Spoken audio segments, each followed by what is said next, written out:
So, yung changes about LMIA points po na pinagbabalak ng federal government na tatanggalin na po siya para po sa mga express entry candidates na nagbabalak na mag-apply ng for PR, for permanent residency po.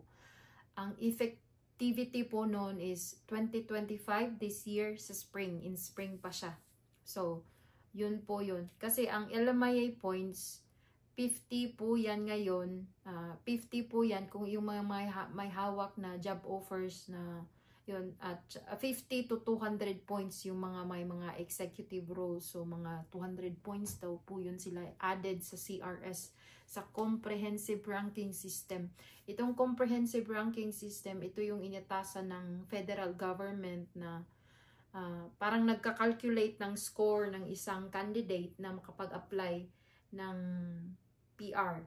So, the higher the score, the higher the chances na ma-invite ka, mabigyan ka, makareceive ka ng ITA, invitation to apply to process your PR. So, kung taas kag score, sabi nung nakilala ko, yung SP, yung nagpa-process ng PR niya, at least maka 500 points ka na daw, makareceive ka daw ng invitation. So, the higher the score, the higher the chances na makareceive ka ng ITA, ng invitation to apply for PR.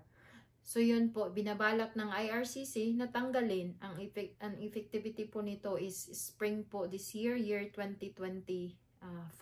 So, in-announce po ito ni Immigration Officer December 17 noong 2024 ni Immigration Officer Mark Miller po. So, 2025 po ang effectivity.